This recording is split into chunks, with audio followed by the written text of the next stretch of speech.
If you're a facilities manager at a university, you know students rely on the cafeteria for breakfast, lunch, dinner, and the occasional late-night snack. So when a dishwasher breaks down and dirty plates pile up, the mess hall can turn messy in the blink of an eye. Enter Grainger. With over 1 million industrial-grade products and fast delivery, the product you need now is never far away. So you can turn that dishwasher back into a lean, clean washing machine. Call, click Grainger.com, or just stop by. Grainger, for the ones who get it done. Hey everyone, and welcome back. We're about to dive deep, into some pretty amazing celestial events that are happening in December 2024. Just imagine a sky illuminated by like a brilliant full moon. It's the longest night of the year.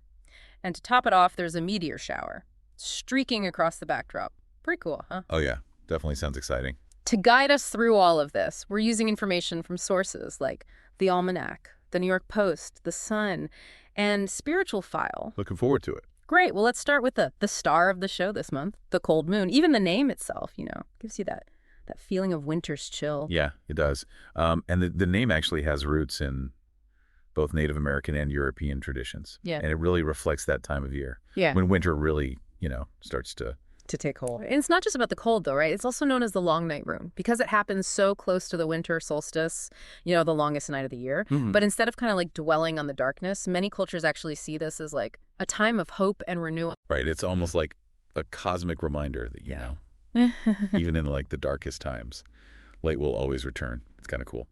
Yeah. Are there any like cultural practices or historical events that really stand out to you tied to the cold moon? Yeah, actually, there are a few things that Spiritual File highlights. It seems that a lot of cultures celebrate the cold moon with festivals and rituals that focus on like introspection and letting go of the old to make way for the new. It's really interesting, that blend of astronomy and cultural significance. Yeah, it is. It really is. And it makes you think about, our ancestors gazing up at that same moon. Yeah. And finding solace and inspiration in it. It really gives you that sense of connection, doesn't it? So this year's cold moon peaks on Sunday, December 15th, 2024, at 4:02 a.m. Eastern Standard Time, but it'll appear full for a few nights around then, too, and it's going to be brighter and it'll hang around longer than usual. Oh, that's right. December's full moon, it climbs higher. Yeah. And it stays visible longer because of its position in the sky. So it creates like a more dramatic spectacle. It's like we're getting a supersized moon experience. So I'm wondering, does this have any implications from an astrological perspective? Because, this cold moon falls under the sign of Gemini. Yeah, it does. And that adds another layer of intrigue, doesn't it? Because Gemini's, it's all about communication, intellect, and adaptability. So we might feel, more drawn to introspection and knowledge-seeking and connecting with others. These things could get interesting with all Gemini energy. But I've heard that Mercury is in retrograde during this time, which is supposed to like disrupt communication and maybe even cause a little bit of chaos. What do you think about that? Well, I wouldn't advocate making any major life decisions solely based on, Mercury retrograde. But the New York Post does suggest exercising caution during this period because astrologically it is seen as a time when communication can be a little bit muddled and plans, might go awry. So maybe it's wise to like approach things with a bit more thoughtfulness and avoid any impulsive actions. Yeah, exactly. It's a good time to just kind of pause and reflect. Yeah. And maybe even revisit old ideas or projects before launching anything new. That's sound advice. But the cold moon isn't the only celestial event worth watching in December. The Sun mentioned something about Jupiter being in opposition. Can you explain what that means? Yeah, Jupiter is going to reach opposition on December 7th. And that means it'll be directly opposite the Sun from our viewpoint here on Earth. And this alignment, it makes Jupiter appear exceptionally bright and visible throughout the night. So it's not just that Jupiter is closer to Earth then. It's the way the sunlight reflects off of it during opposition that makes it appear brighter. That's a great observation. The way the sunlight hits Jupiter during opposition really enhances its visibility, making it a prime target for sky watchers. That makes sense. So we've got the cold moon potentially amped up by its position in the sky and Jupiter putting on a brilliant display. So that's two major sky watching events right there. What about the Geminids meteor shower? The Almanac mentioned it peaks around December 13th and 14th. Yeah. The Geminids meteor shower is known for its vibrant, bright meteors. It's really beautiful to see. But unfortunately, the full moon's brightness might wash out some of the fainter meteors this year. Oh, that's a bummer. I was hoping for a dazzling meteor shower display. I know it's a bit of a cosmic trade-off, but hey, you never know. We might still catch a few bright streaks against that moonlit sky. Fingers crossed. So we've got the cold moon. We've got Jupiter in opposition. Are there any other celestial run-ins we should mark on our calendars for December? Those are actually the main highlights for December. It's going to be a fantastic month for sky watching, though, even with, the full moon's potential interference. Yeah. With the meteor shower. Okay, so 2 main events to focus on. Now, for those of us who might not be expert astronomers, do you have any tips for making the most of these December sky watching opportunities? Yeah, of course. First, you want to consider your location. The less light pollution you have, the better. Yeah. If you can head out of the city to a spot with a wide open view of the sky, it makes a big difference. That makes sense. Anywhere in particular we should be looking? Well, for the cold moon, focus on the eastern horizon, shortly after sunset. That's where it'll begin its ascent into the night sky. And as for Jupiter, it'll be visible throughout the night, so you'll have ample opportunity to spot it shining brightly. Perfect. Now, what about tools? Do we need, fancy telescopes to appreciate these events, or will our naked eyes suffice? Both the cold moon and Jupiter will be visible to the naked eye. But if you want to get a closer look at the moon's craters, or Jupiter's moons, binoculars or a telescope would definitely enhance the experience. Good to know. So we've got our location, we've got our viewing times, and some optional tools for a closer look. Anything else we should keep in mind? Yeah. December nights can get pretty chilly, so make sure you dress warmly, layers, hats, gloves, warm socks, the whole works. Good point. No one wants to cut their stargazing adventure short because they're freezing. Exactly. And always check the local weather forecast before you head out. Clear skies are essential for optimal viewing. Safety first, stargazing second. I think we've covered all the essential practical tips for observing these celestial events. But now I'm kind of intrigued by something you mentioned earlier, the cultural and spiritual significance associated with this time of year, especially with the cold moon coinciding with the winter solstice. Yeah. Are you ready to dive a bit deeper into that? Absolutely. Ready when you are. All right, let's shift our focus from the practical to the symbolic and learn a bit more about how different cultures viewed and celebrated this special time of year.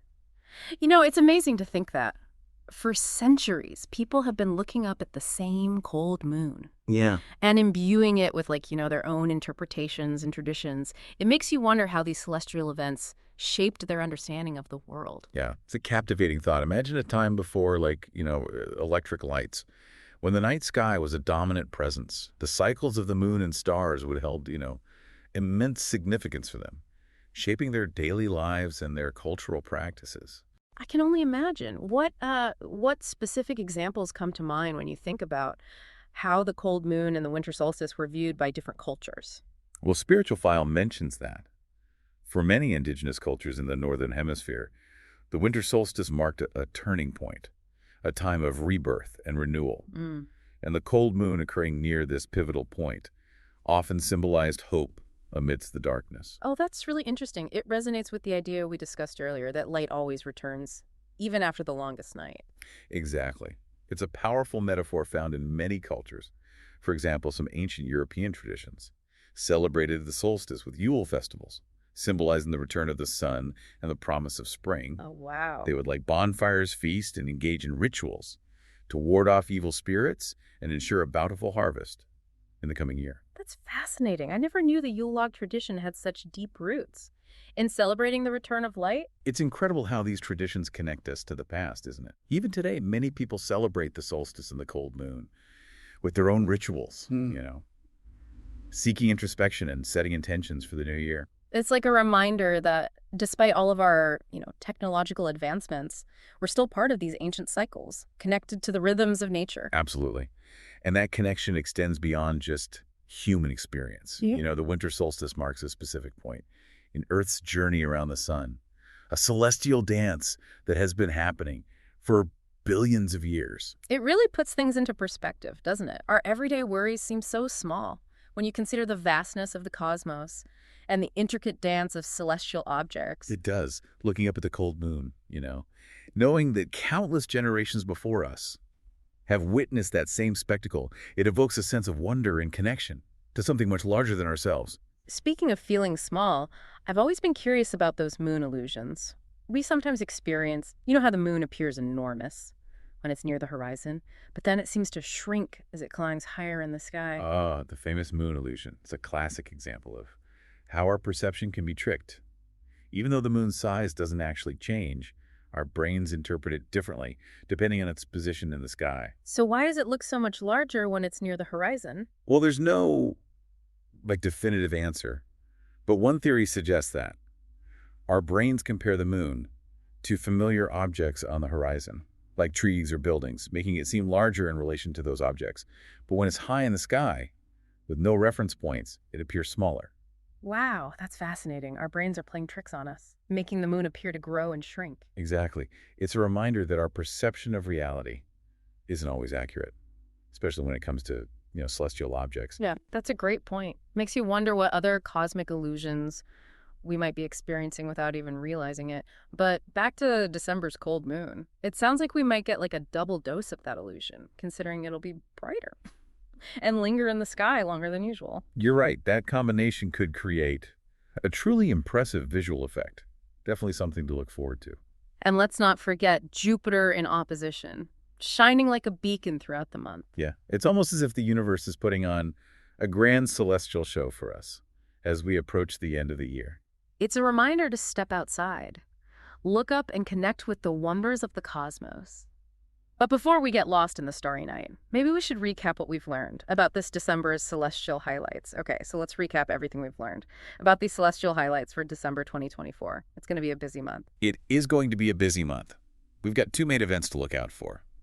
First, the cold moon reaches peak fullness on Sunday, December 15th at 4:802 a.m. Eastern Standard Time. And remember, it's going to be brighter and visible for longer this month because of its unique position in the sky. Right, it's like a bonus round of moon gazing. And then we also can't forget the astrological side of things. This cold moon falls under the sign of Gemini, which is all about, communication, intellect, and adaptability. Exactly. So we might be feeling, drawn towards introspection and maybe a thirst for knowledge. But as we discussed earlier, Mercury is in retrograde during this period, so best to proceed with some caution, especially when it comes to communication and, make any big decisions. So think before you speak and maybe hold off on those impulsive online shopping sprees. Exactly. Now, the second big event is Jupiter reaching opposition on December 7th. This is when Jupiter will be directly opposite the sun from our perspective here on Earth, and it's going to make it exceptionally bright and visible throughout the night. So Jupiter is stepping into the spotlight, ready for its close-up. And if you want to fully immerse yourself in this experience, it sounds like getting out of the city, to minimize light pollution is key. Absolutely. The darker the sky, the more brilliant these objects will appear. And for those who want to take an even closer look, binoculars or a telescope can reveal some amazing details, like the moon's craters and Jupiter's moons. It's always good to have options. But before we all rush out for a night of stargazing, let's not forget the practical things. December nights can be pretty cold. They can.